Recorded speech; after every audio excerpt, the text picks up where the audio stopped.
നമസ്കാരം. നമസ്തേ.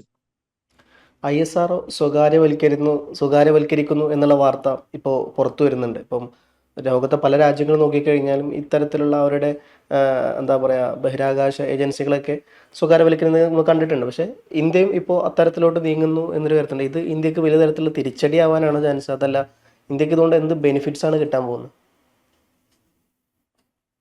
ശരിയാണ്.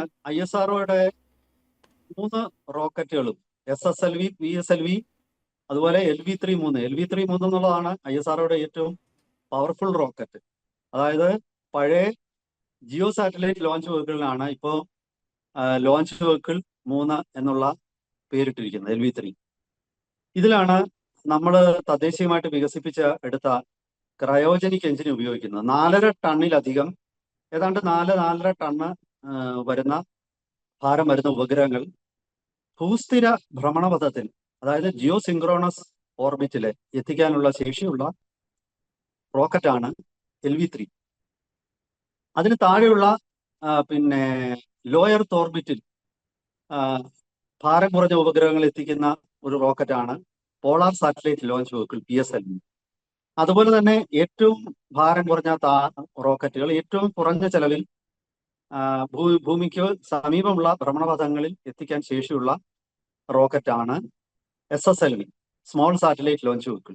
ഈ 3 എണ്ണവും സ്വകാര്യ മേഖലയ്ക്ക് കൈമാറാനുള്ള തീരുമാനം ISRO പ്രഖ്യാപിച്ചു കഴിഞ്ഞു. ഏറ്റവും ഒടുവിൽ ഇന്നലെയാണ്, ഈ കഴിഞ്ഞ ദിവസമാണ്, Indian national space promotion centre, ISROയുടെ കീഴിലുള്ള ഒരു സബ്സിഡറിയാണ്. അവര് സ്വകാര്യ മേഖലയിൽ നിന്നും അപേക്ഷകൾ ക്ഷണിച്ചിട്ടുണ്ട്. ഇൻസ്പേസ് എന്നാണ് അതിന് പറയുന്നത്. Indian national space promotion centre, ചുരുക്കത്തിൽ പറയുന്ന ഇൻസ്പേസ്. ആ ഇൻസ്പേസ് സ്വകാര്യ മേഖലയിൽ നിന്നും LV-3 എന്ന റോക്കറ്റ് ടെക്നോളജിക്ക് കൈമാറാൻ ISRO ഒരുക്കമാണ്. നിങ്ങൾക്ക് അത് താല്പര്യമുണ്ടെങ്കിൽ നിങ്ങൾക്ക് അപേക്ഷ നൽകാമെന്ന എക്സ്പ്രഷൻ ഓഫ് ഇൻട്രസ്റ്റ് അവർ ക്ഷണിച്ചു കഴിഞ്ഞിരിക്കുന്നു. ഇത് ചില നിബന്ധനകളൊക്കെ ഉണ്ട്. അതായത് 7 വർഷമെങ്കിലും ബഹിരാകാശ മേഖലയിൽ വിജയകരമായിട്ട് പ്രവർത്തിച്ച കമ്പനി ആയിരിക്കണം. അതിന് ടേൺ ഓവർ, എനിക്ക് തോന്നുന്നു 800 കോടി രൂപയെങ്കിലും ടേൺ ഓവർ ഉണ്ടായിരിക്കണം. അങ്ങനെ കുറെ നിബന്ധനകൾ വെച്ചിട്ടുണ്ട്. ഇത് ഈ പദ്ധതി പ്രകാരം ISRO 42 മാസം ഈ പുതിയ കമ്പനിക്ക് ഹാൻഡ് ഹോൾഡിംഗ് കൊടുക്കും. അതായത് അവരുടെ 2 വിക്ഷേപണങ്ങളിൽ, 2 റോക്കറ്റ് ലോഞ്ചിങ്ങിൽ ISROയുടെ ഉദ്യോഗസ്ഥന്മാർ അവിടെ ഉണ്ടാവും സഹായിക്കാനായി. അതിനുശേഷം അവർ സ്വന്തമായിട്ട് കാര്യങ്ങൾ ചെയ്യും. ഈ ISROയുടെ പ്രവർത്തനങ്ങൾ കൂടുതലും റിസർച്ച് ആൻഡ് ഡെവലപ്മെന്റിലേക്ക് മാറ്റുകയാണ്. അതായത് കമേഴ്ഷ്യൽ ആക്ടിവിറ്റി അല്ല ISRO ഉദ്ദേശിച്ചിരിക്കുന്നത്. ഈ കമേഴ്ഷ്യൽ ആക്ടിവിറ്റി വരുമ്പോൾ മാർക്കറ്റിംഗ് മാനേജർ വേണം, മാർക്കറ്റിംഗ് സെറ്റപ്പ് വേണം. ലോകത്തിലെ പല രാജ്യങ്ങളിൽ നിന്നും ഈ ഉപഗ്രഹങ്ങൾ അവർക്ക് വിക്ഷേപിക്കാൻ താല്പര്യമുള്ളവരെ കണ്ടെത്തണം. അവരുടെ അവിടെ മറ്റു രാജ്യങ്ങളുമായിട്ട് നെഗോസിയേഷൻസ് നടത്തണം. അതിനൊക്കെ സമയം വേസ്റ്റ് ആക്കാൻ ISROയ്ക്ക് ഇല്ല.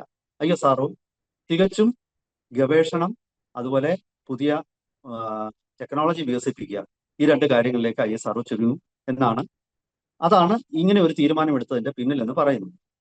ഇനി ലോകത്തിലെ മറ്റു രാജ്യങ്ങളിൽ ഇതേ രീതിയിൽ തന്നെയാണോ എല്ലാ രാജ്യങ്ങളും പിന്തുടരുന്ന നയം എന്ന് നോക്കാം. യഥാർത്ഥത്തില് ഈ അമേരിക്ക നാസയുടെ ഉപഗ്രഹ വിക്ഷേപണങ്ങൾ ഇപ്പോൾ വളരെ കുറവാണ്. കൂടുതൽ സ്പേസ് എക്സ് ആണ്. അതുപോലെ തന്നെ മറ്റു കമ്പനികളും ഉണ്ട്. ചൈനയുടെ കാര്യം എടുത്താലും ചൈനയും അങ്ങനെ തന്നെയാണ്. ചൈനയിലും സ്വകാര്യ മേഖലയെ വലിയ രീതിയിൽ അവർ പ്രോത്സാഹിപ്പിക്കുന്നുണ്ട് സ്പേസ് സെക്ടറിൽ. പക്ഷെ യൂറോപ്യൻ യൂണിയൻ അങ്ങനെ ചെയ്യുന്നില്ല. അത് നമ്മൾ നോക്കണം. യൂറോപ്യൻ യൂണിയന്റെ അരിയാനെ റോക്കറ്റ്, അതൊക്കെ അവർ ഇപ്പോഴും ഒരു യൂറോപ്യൻ സ്പേസ് ഏജൻസി തന്നെയാണ് ഇതെല്ലാം നേരിട്ട് ചെയ്യുന്നത്. അവിടെ ആ ഒരു മോഡലാണ് അവർ പിന്തുടരുന്നത്. ഇനി ഈ സ്വകാര്യ മേഖലയ്ക്ക് ഇത് കൈമാറിയാൽ ഇന്ത്യയിൽ ഇത് ഏറ്റെടുക്കാൻ പ്രാപ്തിയുള്ള സ്വകാര്യ കമ്പനികൾ ഉണ്ടോ എന്നൊരു ചോദ്യം വരും. ഇന്ത്യയിൽ ഇപ്പം മുഖ്യമായിട്ടും 2 സ്വകാര്യ കമ്പനികളാണ് സ്വന്തമായിട്ട് റോക്കറ്റ് എഞ്ചിനും വികസിപ്പിച്ചത്. ഒന്ന് സ്കൈ റൂട്ട് ആണ്, മറ്റൊന്ന് അഗ്നികുൽ എയറോസ്പേസ് ആണ്. വേറെ ഒരുപാട് കമ്പനികൾ ഉണ്ട്. പക്ഷെ എങ്കിലും മുഖ്യമായിട്ട് സ്വന്തം ലോഞ്ച് വെഹിക്കിൾ ഡിസൈൻ ചെയ്തിരിക്കുന്ന അവരാണ്.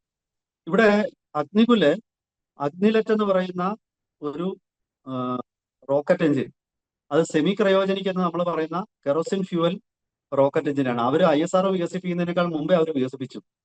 പക്ഷേ ISRO വികസിപ്പിക്കാൻ ഉദ്ദേശിക്കുന്ന സെമി ക്രയോജനിക് SC-2000 അത് വലിയ ത്രസ്റ്റ് പവർ ഉള്ളതാണ്. അതിന് 2000 kN ആണ് അതിന്റെ ത്രസ്റ്റ്. അഗ്നികുൽ എയറോസ്പേസ് വികസിപ്പിച്ചെടുത്തിരിക്കുന്ന എഞ്ചിന്റെ ത്രസ്റ്റ് വെറും 120 kN ആണ്. അത്തരം 5 എഞ്ചിനുകൾ ബൂസ്റ്ററുകൾ ഒരേ സമയം ഘടിപ്പിച്ചുകൊണ്ട് സിങ്ക് ചെയ്ത് ഒരുമിച്ചിട്ടാണ് അവരുടെ റോക്കറ്റ് അവർ വിക്ഷേപിക്കുന്നത്. പക്ഷെ എങ്കിലും അത് ലോ എർത്ത് ഓർബിറ്റ്, ലിയോ എന്ന് പറയുന്ന ലോ എർത്ത് ഓർബിറ്റിലേക്ക് മാത്രം വിക്ഷേപിക്കുന്ന റോക്കറ്റാണ് അവർ വികസിപ്പിച്ചെടുത്തത്. അതുപോലെ തന്നെയാണ് സ്കൈ റൂട്ടും. സ്കൈ റൂട്ടും സ്വന്തം റോക്കറ്റ് എഞ്ചിനും റോക്കറ്റുകളും വികസിപ്പിച്ചിട്ടുണ്ട്. പക്ഷെ അതും ലോ എർത്ത് ഓർബിറ്റ് ലക്ഷ്യമാക്കിയിട്ടുള്ളതാണ്. പരീക്ഷണ വിക്ഷേപണങ്ങൾ നടത്തിയിട്ടുണ്ടെങ്കിലും ഒരു ഫുൾ സ്കെയിൽ വിക്ഷേപണം 2 കമ്പനികളും ഇതുവരെ നടത്തിയിട്ടില്ല. പക്ഷെ വരും ദിവസങ്ങളിൽ അത് ഈ വർഷം തന്നെ ഉണ്ടാകും. നിശ്ചയമായിട്ടും ഈ 2 കമ്പനികൾക്ക് ഇത്തരം ഒരു പ്രവൃത്തിയിൽ LV-3 പോലും ഏറ്റെടുത്ത് മുന്നോട്ട് കൊണ്ടുപോകാൻ പറ്റുമെന്ന് തന്നെയാണ് ഞാൻ കരുതുന്നത്. പക്ഷേ അത് മറ്റൊരു ചോദ്യം, ഈ അമേരിക്കൻ മോഡൽ നമ്മൾ എടുത്താൽ ചൈനീസ് മോഡലിനെ കുറിച്ച് അത്ര കൂടുതൽ വിവരങ്ങളൊന്നും പൊതുവിടത്തിൽ ലഭ്യമല്ല. അമേരിക്കൻ മോഡലിൽ അവർ റോക്കറ്റുകളോ റോക്കറ്റ് എഞ്ചിനുകളോ സ്വകാര്യ മേഖലയ്ക്ക് കൈമാറുന്നില്ല. അടിസ്ഥാനപരമായ സാങ്കേതിക വിദ്യ, പേറ്റന്റഡ് സാങ്കേതിക വിദ്യ അവർ കൊടുക്കും. പരീക്ഷണങ്ങൾ നടത്താനായിട്ട് ഈ സൈറ്റുകൾ ഉപയോഗിക്കാം, അവരുടെ പരീക്ഷണശാലകൾ ഉപയോഗിക്കാം. നാസയുടെ ശാസ്ത്രജ്ഞന്മാർ അവിടെ പോയിട്ട് അവരെ സാങ്കേതിക കുരുക്കുകൾ ഉണ്ടാകുമ്പോൾ അവരെ അതിൽ നിന്നും പുറത്തു കിടക്കാൻ സഹായിക്കും. ഇതൊക്കെയാണ് ഈ ഒരു മേഖലയിൽ അവർ ചെയ്യുന്നത്. പക്ഷെ ഇന്ത്യ അങ്ങനെ തന്നെ ആണോ അതോ ടോട്ടൽ ടെക്നോളജി ട്രാൻസ്ഫർ ആണോ അത് നമുക്ക് അറിഞ്ഞുകൂടാ. അങ്ങനെ ആണെങ്കിലും അതിന്റെ ഒരു എന്താണ് അതിന്റെ അങ്ങനെ ട്രാൻസ്ഫർ ചെയ്താൽ അതിനനുസരിച്ചുള്ള ഒരു കോമ്പൻസേഷൻ സ്വകാര്യ മേഖലയിൽ നിന്ന് വാങ്ങിക്കാൻ പറ്റുമോ, അതോ ഈ ഓരോ ലോഞ്ചുകൾക്കും കൃത്യമായിട്ട് ഒരു ഫീസ് ISROക്ക് ലഭിക്കുമോ, എങ്ങനെയാണ് ഈ മോഡൽ വർക്കൗട്ട് ചെയ്യുന്നതിന്റെ വിശദാംശങ്ങൾ എനിക്ക് അറിഞ്ഞുകൂടാ. ഇതിനെ ആവശ്യമില്ലാതെ എതിർക്കേണ്ട കാര്യമില്ല എന്നാണ് ഞാൻ മനസ്സിലാക്കുന്നത്. പക്ഷെ നിശ്ചയമായിട്ടും ഒരു റെഗുലേറ്ററി ബോഡി വേണം.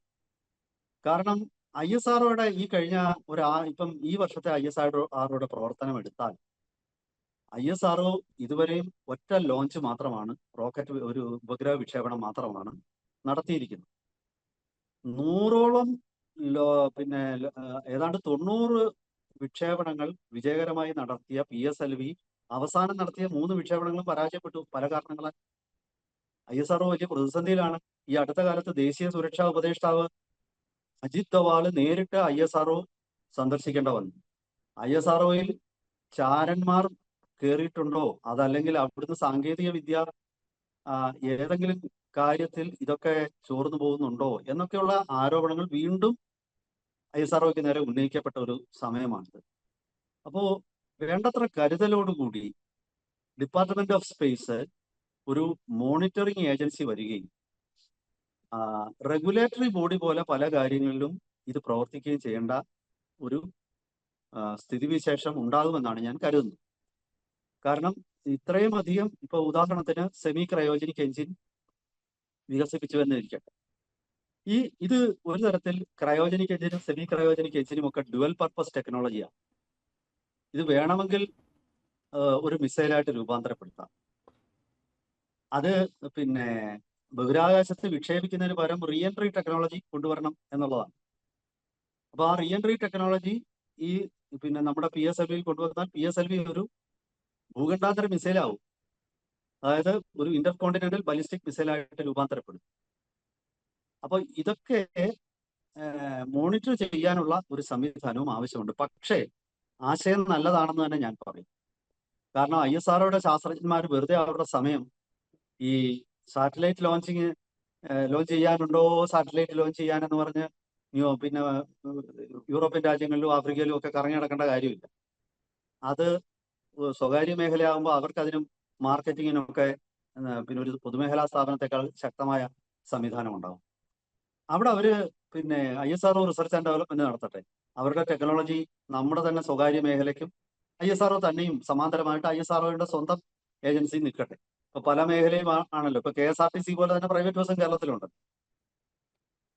പഴയ കാലത്ത് ഇന്ത്യൻ എയർലൈൻസ് സ്വന്തമായിട്ട് വിമാനം നടത്തുമ്പോഴും സ്വകാര്യ കമ്പനികൾ ഒരുമിച്ച് ഓപ്പറേറ്റ് ചെയ്തു. ഇപ്പൊ ഇന്ത്യൻ എയർലൈൻസും ഇല്ല. അപ്പോൾ ഇതൊരു തെറ്റായ ആശയമാണ് എന്ന് എനിക്ക് തോന്നുന്നില്ല. പക്ഷേ വളരെ ഇഫക്റ്റീവ് ആയിട്ടുള്ള ഒരു റെഗുലേറ്ററി സംവിധാനമാണ്. ISRO പല നിരവധി വർഷങ്ങളെടുത്താണ് പല എഞ്ചിനുകളും വികസിപ്പിക്കുന്നത്. അത് എത്ര കൊല്ലമായി ഒരു സെമി ക്രയോജനിക് എഞ്ചിൻ വികസിപ്പിക്കാൻ തുടങ്ങിയിട്ട്? അത് ഓരോ ദിവസവും അതിന്റെ പുതിയ പുതിയ വിജയങ്ങൾ ഉണ്ടായി എന്നൊക്കെ വാർത്തകൾ വരുന്നുണ്ട്. നമ്മളും വിശകലനങ്ങളൊക്കെ നടത്തുന്നുണ്ട്. ISROയ്ക്ക് പ്രോത്സാഹനമായിരിക്കട്ടെ എന്നാണ് പത്രപ്രവർത്തകർ എപ്പോഴും കരുതുന്നത്. പക്ഷേ ഒന്നും സോളിഡ് ആയിട്ടുള്ള ഒരു ഡെവലപ്മെന്റ് ഉണ്ടാകാതെ നമുക്ക് എന്ത് പറയാനാണ്? ISRO പൊതുമേഖലയിൽ തന്നെ നിലനിൽക്കണം എന്ന് പറയാൻ എനിക്ക് തോന്നുന്നില്ല. പൊതുമേഖലയല്ല, ഡിപ്പാർട്ട്മെന്റ് ആയിട്ട് തന്നെ നിലനിൽക്കണം, സർക്കാരിന്റെ ഭാഗമാകണം എന്ന് പറയാൻ തോന്നുന്നില്ല. ഈ നടപടിയിൽ ഞാൻ തെറ്റൊന്നും കാണുന്നില്ല. പക്ഷേ അത് കൃത്യമായിട്ട് മോണിറ്റർ ചെയ്യുകയും റെഗുലേറ്ററി ബോഡീസും ഇതിനോടൊപ്പം കൃത്യമായിട്ട് വർക്ക് ചെയ്യുകയും ചെയ്യണം. ഇതാണ് എനിക്ക് തോന്നുന്നത്. ISRO അതിവേഗം ഇത്തരം ഭാരങ്ങളൊക്കെ എടുത്ത് നീക്കിയാൽ ISRO അതിവേഗം ബഹുദൂരം മുന്നോട്ട് പോകുമെന്ന് നമുക്ക് ആശിക്കാം. അവരുടെ മീതെയിൻ പ്രൊപ്പല്ലന്റ് ഉപയോഗിക്കുന്ന എഞ്ചിന്, അതുപോലെ കെറസിൻ ഫ്യൂവൽ എഞ്ചിൻ എന്ന് ലോകം പറയുകയും ഇന്ത്യയിൽ സെമി ക്രയോജനിക് എഞ്ചിൻ എന്ന് പറയുകയും ചെയ്യുന്ന 8 ടൺ ഭാരമൊക്കെ ജിയോ സിങ്ക്രണസ് ഓർബിറ്റിലേക്ക് എത്തിക്കാൻ ശേഷിയുള്ള ഹെവി ലോഞ്ച് വെഹിക്കിൾസും ഒക്കെ രൂപപ്പെട്ട ചൈനയ്ക്കും അമേരിക്കയ്ക്കും ഒക്കെ ഇപ്പോൾ അത്തരം ഹെവി ലോഞ്ച് വെഹിക്കിളുണ്ട്. വരും ദിവസങ്ങളിൽ ഇന്ത്യക്കും ഗവേഷണത്തിലേക്ക് മാത്രമായിട്ട് ശ്രദ്ധ ഊന്നുന്ന ശാസ്ത്രജ്ഞന്മാർ വന്ന് വേഗത്തിൽ ഡെഡ് ലൈനുകൾ പാലിച്ചുകൊണ്ട് തന്നെ ഇത്തരം കണ്ടുപിടുത്തങ്ങൾ, ടെക്നോളജികൾ വികസിപ്പിച്ചെടുക്കട്ടെ എന്ന് നമുക്ക് ആശിക്കാം. കൂടുതൽ വിവരങ്ങളുമായിട്ട് വരും ദിവസങ്ങളിൽ, കൂടുതൽ വിശകലനങ്ങളുമായിട്ടും വരും ദിവസങ്ങളിൽ നമുക്ക് നമ്മുടെ പ്രേക്ഷകരുടെ മുന്നിലെത്താം. ഒരിക്കൽ കൂടി എല്ലാവർക്കും നമസ്കാരം. നമസ്കാരം.